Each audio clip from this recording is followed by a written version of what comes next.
we're growing up.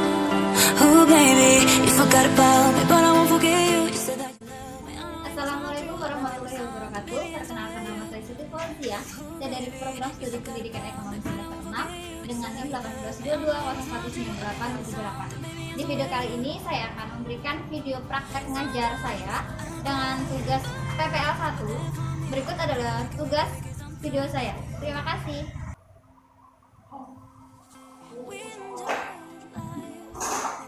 Assalamualaikum warahmatullahi wabarakatuh. Selamat pagi anak-anak. Pagi, Bu.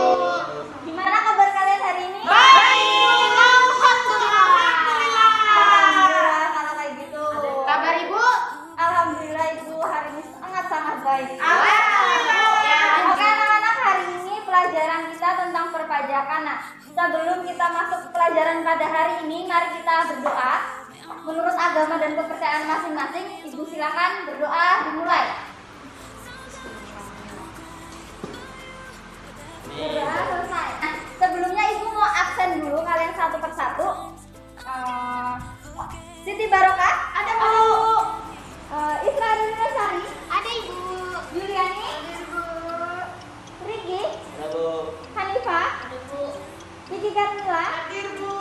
Oh, oke, berarti untuk hari ini kalian masuk semua ya. Alhamdulillah. Nah, sekarang kita langsung masuk kepada materi. Nah, di sini kita belajar tentang perpajakan.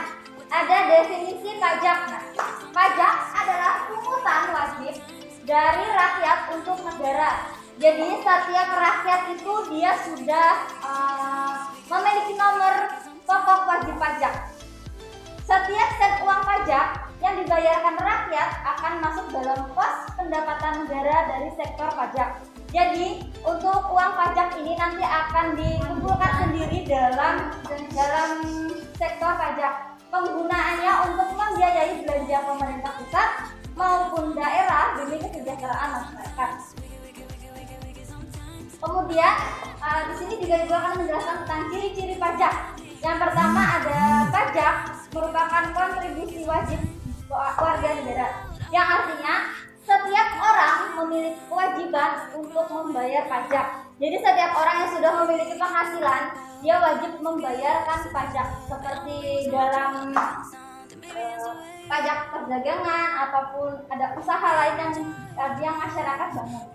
Kemudian, namun dalam hal tersebut hanya berlaku untuk warga negara yang sudah memenuhi syarat subjektif dan syarat objektif, yaitu warga negara yang memiliki penghasilan melebihi penghasilan tidak kena pajak.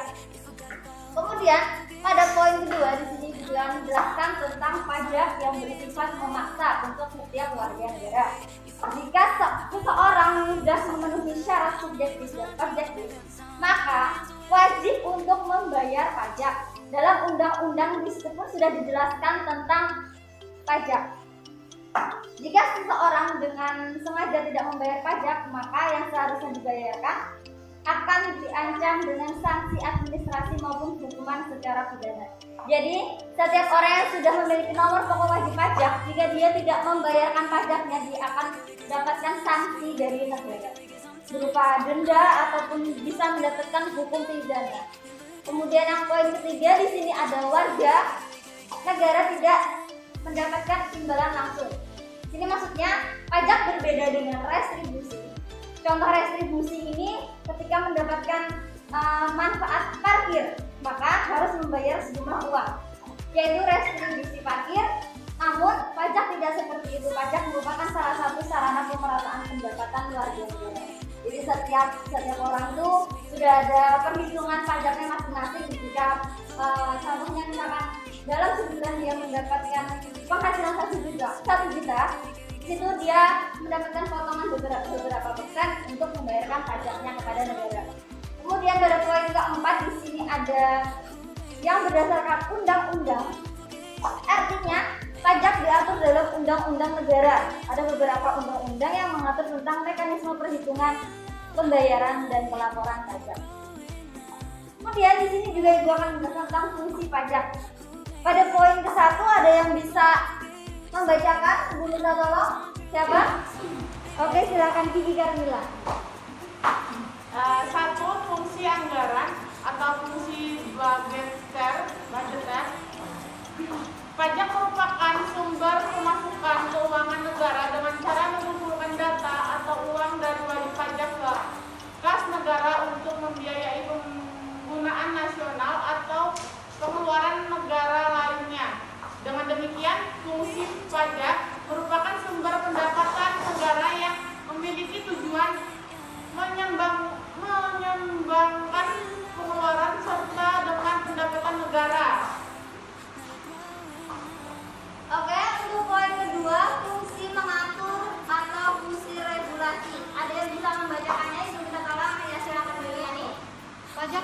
merupakan alat untuk melaksanakan atau mengatur kebijakan negara dalam lapangan sosial dan ekonomi. Fungsi mengatur tersebut antara lain yang pertama, pajak dapat digunakan untuk menghambat laju inflasi.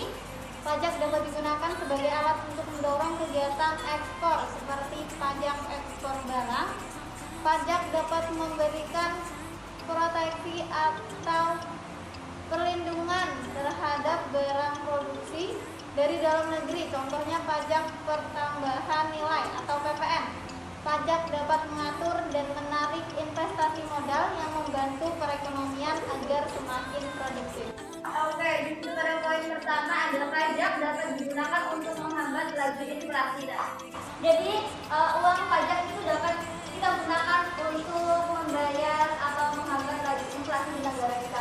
Kemudian yang pada poin kedua itu ada pajak dapat digunakan sebagai alat untuk mendorong kegiatan ekspor seperti pajak ekspor barang. Dari ekspor barang itu kita juga mendapatkan pajak untuk negara. Jadi pada kegiatan ekspor impor barang itu kita mendapatkan keuntungan yang lumayan dari pajak.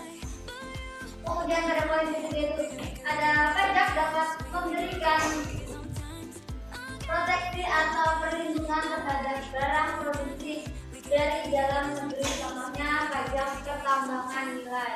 Kemudian pada poin terakhir itu ada pajak dapat mengatur dan menarik investasi modal yang membantu perekonomian agar semakin produktif. Jadi uang pajak itu nanti dapat membantu masyarakat untuk menaikkan kegiatan produktivitas mereka agar perekonomian mereka lancar berikutnya. Kemudian pada poin ketiga itu ada fungsi pemerataan atau pajak distribusi.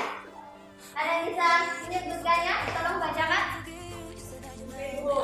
Ya, Ririn Barokah. Ririn, Bu. Oke, Ririn. Yang ketiga yaitu fungsi pemerataan atau pajak distribusi.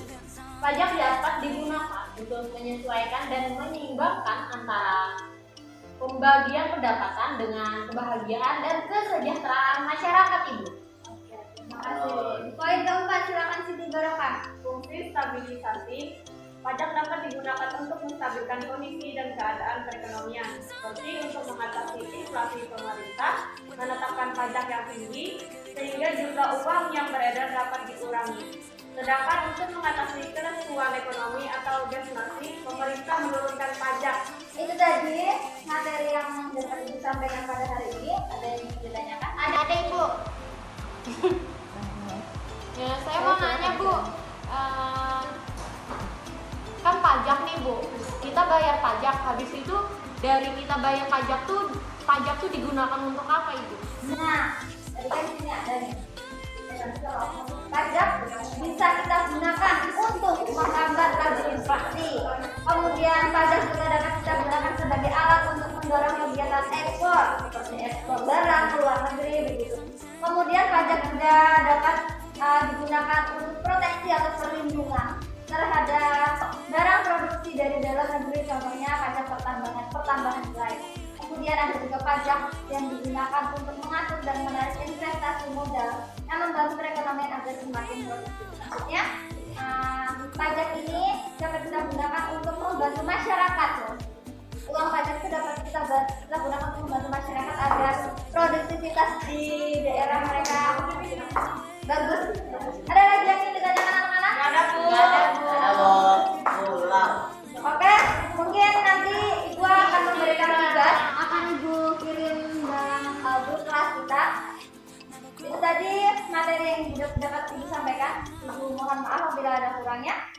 Silakan kalian istirahat dan selamat siang. Assalamualaikum warahmatullahi wabarakatuh. Waalaikumsalam warahmatullahi wabarakatuh. Terima kasih anak-anak. Baiklah teman-teman, sekian video dari saya. Terima kasih. Wassalamualaikum warahmatullahi wabarakatuh.